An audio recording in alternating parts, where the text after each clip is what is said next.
all, what do you make of the fact that tonight they seem to be pointing the finger pretty directly at this admiral and naming him, both at the White House podium and Pete Hegseth in this tweet in his defense, but really saying that he's responsible for this?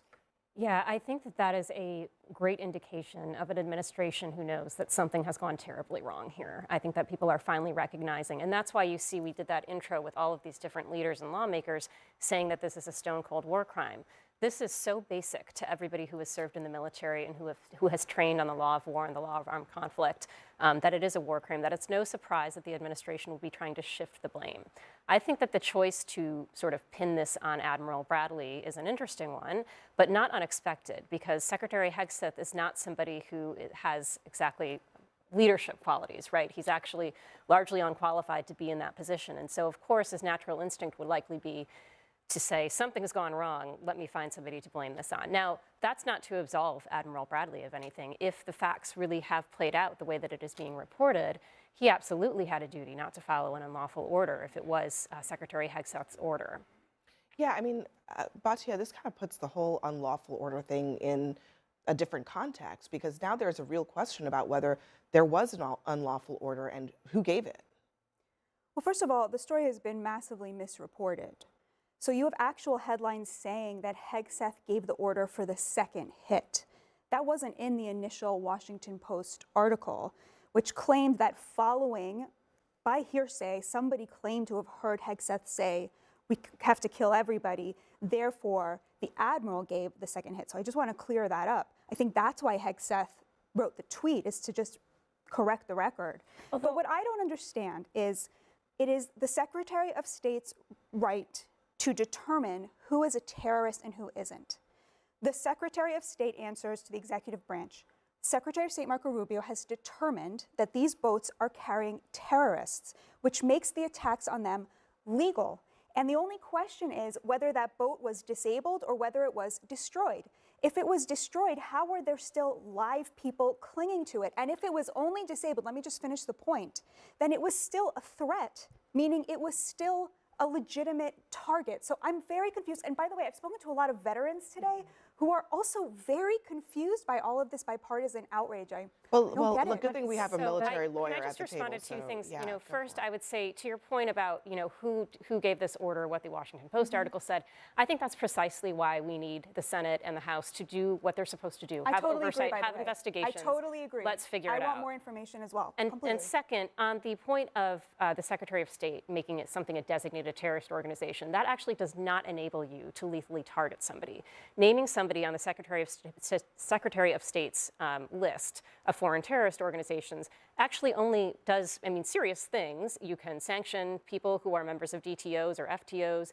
You can ban them from immigrating to the United States. You can actually criminally prosecute people who give them support, material support to terrorism. But it does not enable you to lethally target them. Yes, many DTOs and FTOs end up being organizations that we target abroad, but that's subject to congressional authorization and the laws of armed conflict when we see them abroad. So you are in a dispute with the administration about that, which is totally fine. Precisely. Yes, okay, so, yes. yes. So, but I am not. I think that they have that authority, so they have not been challenged yet in any significant way, neither by Congress nor by the court. Obviously, they're siding with them. I'll let you get in, but I don't want us to lose the point here. The question is actually not whether or not this was a legitimate target. I think there's dispute about that, but that's not what we're disputing.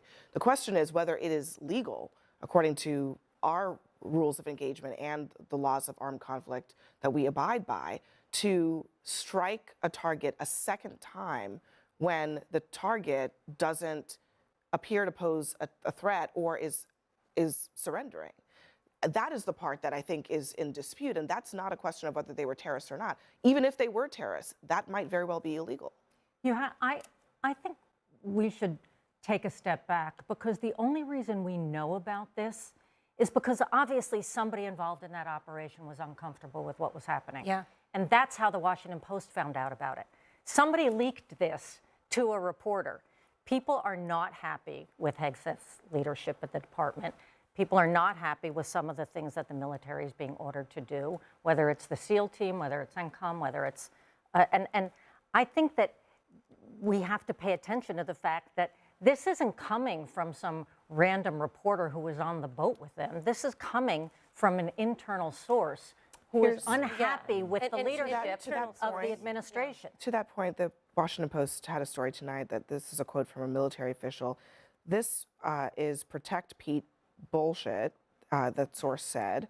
One official said of Levitt's statement, it's throwing us, the service members, under the bus. Right. I think it's going So to be hard for this guy to there keep is his job. clearly not just whatever happened in that strike, but the cleanup from the White House is causing a lot of consternation.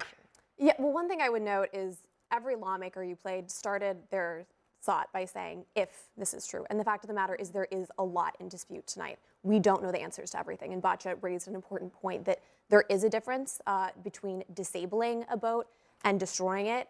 If it was only disabled under the laws of war, actually, they would have potentially been able to make that a military target. But I think a couple important points to make here more generally is, it's interesting to hear the media talking about this breathlessly for hours and hours when, Biden or Obama drone striked. The only thing that needed to happen was John Kirby would go on TV and say, oh, we made a mistake, we're learning from it. And nobody batted an eye. And yet now this has become the biggest, this has become the biggest story, though. It's actually not true This that has no one become batted the an biggest eye story, at though. Obama's highly controversial drone strikes. That's the first thing. No, and in fact, in the al-Awlaki strike, which was probably one of his most controversial, the legal opinion supporting that strike was fully disclosed at some point. And I think that's what needs to happen here. We need to see the legal opinions. But I think the supporting bigger story, though, strikes. is the average Trump voter looks at this and they think, why is the media breathlessly covering narco-terrorists and drug traffickers when the average American looks at this and thinks, oh, Donald Trump is actually Well, what I would say to protecting the average border. Trump voter is that, we have rules of engagement in the world that are not there to protect narco-terrorists. They're there to protect American soldiers in combat. And so it's super important for people who, I'm sure a lot of Trump supporters who have loved ones who are going out in armed conflicts to know that when they are engaged by an enemy, that enemy, if they are not adhering to rules of war, are held responsible for those violations, and that, if they are adhering to rules of war, if they are struck in an attack and then they've survived, there are rules about what happens to them. They don't get just assassinated on the battlefield if they weren't taken out in the initial strike. So that's why it matters. It matters to Trump voters. It matters to Biden voters. It also matters to the United States' credibility in the world, because this isn't just, look, we don't even know who these people were. We don't know what drugs they were carrying. It's not about that.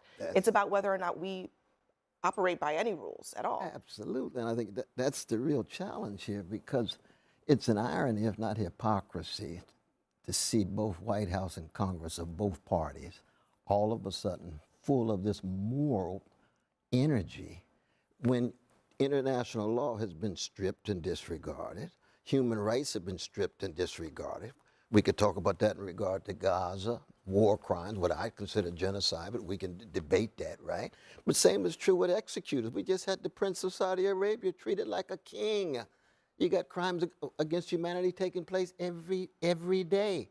Same is true in the history of the United States vis-a-vis Latin America. The Monroe Doctrine of 1823, we have intervened in 31 of the 33 countries down there. So you can imagine what they think of us. Military coups against democratic regimes, Guatemala, Gulag, Brazil, we can go on and on and on. So it's an irony to see all of a sudden both of these parties saying, we've got this moral authority concerned about what is a war crime and what isn't. Okay, let's debate that. Well, but the larger context is the war crimes have been shot through the history of the country. Abby, I think- Margaret, a quick moment to respond, hear and you. then we'll continue. I will say I think it's encouraging that there is outrage